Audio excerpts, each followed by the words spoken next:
Hello, आज का video है हिंदी साहित्य के इतिहास में पेज नंबर 126। तो थोड़ा सा मैं दोबारा रिपीट करूँगी। देखिए, कवितावली में रसानुकूल शब्द योजना बड़ी सुंदर है। जो तुलसीदास ऐसी कोमल भाषा का व्यवहार करते हैं। देखिए, कोमल भाषा। राम के रूप निहारत जानकी, कंकन के नभ की परछाई, बातें सबे सुधि भूल गई, कर टेक रहे पल डार तिनाहि। गोरे गगरू गुमान भरो, यह कौशिक छोटो सो ढोटो है काको, जल को गए लखन है लारिका, परिखो पिया छाघरिक है बेठाडे। पोची पसेव बायरी करो, अरु पाए पखारी भूभरी ढायो। वे ही वीर और भयानक के प्रसंग में ऐसी शब्दावली का व्यवहार करते हैं।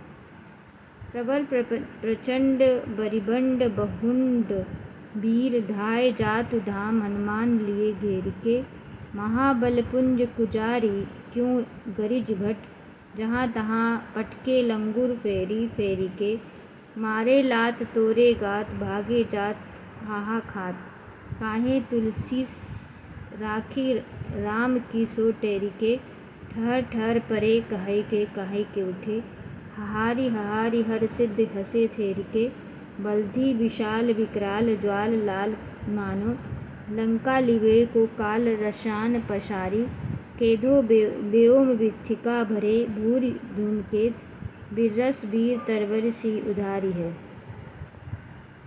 नीति के उपदेश की भक्ति पद्धति पर बहुत से दोहे रामचरितमानस और दोहावली में मिलेंगे, जिनमें बड़ी मार्मिकता से और कहीं कहीं बड़े रचना कौशल से व्यवहार की बातें कही गई हैं और भक्ति प्रेम की मर्यादा दिखाई गई हैं। रीझ अपनी बूझ पर खीज विचार विहीन, ते उपदेश मनहि मोर महोदही मीन, लोगन भलो मानो जो भली होन की आस, करत गगन की गे हुआ सो सठ तुलसीदास, कि तोर लगाई राम प्री की तुम राम प्री होई, दुई मई रुचे सो सुमन सोई, की वे तुलसी तोई। जिस प्रकार चौपाई दोहे के क्रम से जायसी ने अपना पद्मावत नाम का प्रबंध काव्य लिखा, उसी प्रकार गोस्वामी ने अपने परम प्रसिद्ध काव्य रामचरितमानस,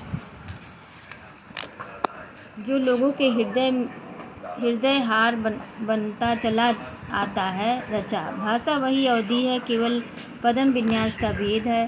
गोस्वामी शास्त्र पदवांग विद्वान थे, अतः उनकी शब्द योजना साहित्यिक और संस्कृत गर्भित है। जायसी में केवल ठेठ अवधि का मधुर है, पर गोस्वामी जी की रचना में संस्कृत का कोमल पदावली का बहुत ही मनमोहक मिश्रण है। नीचे दी गई कुछ चौपाई दोनों की भाषा का भेद स्पष्ट देखा जा सकता है। जब हुत करिंग पाख सजेई, सुनहु के आवा परदेसी, तब हुत तुम्हें बिन रहे जेऊ, चातक भयो कहत पियु पियु, भयो बिरहा जलकोरी कारी, डार डार जो बुकारी। जायसी अमी मुरिया चूरन चारु, सुमन सकल भौरी परियारु, संस्कृत शंभु तनु विमल विभूति, मंजुल मंगल गोत प्रसूति, जनमन मंजुल मुकुल पलहरणी, किए तुलक गुणगन बस करनी। तुलसी। सारांश यह है कि हिंदी काव्य के सब प्रकार की रचना शैली के ऊपर गोस्वामी जी ने अपना ढांचा आसान प्रतिष्ठित किया। यह उच्चता और किसी को प्राप्त नहीं। अब हम गोस्वामी जी के वर्णित विषय के विस्तार का विचार करें। यह विचार करेंगे कि मानव जीवन की कितनी अधिक दशाओं का सन्निवेश उनकी कविताओं के भीतर है। इस संबंध में हम यह पहले ही कह देना चाहते हैं कि अपने दृष्टि विस्तार के कारण ही तुलसीदास जी उत्तरी भारत के समग्र जनता के हृदय मंदिर में पूर्ण प्रेम प्रतिष्ठा के साथ विराज रहे।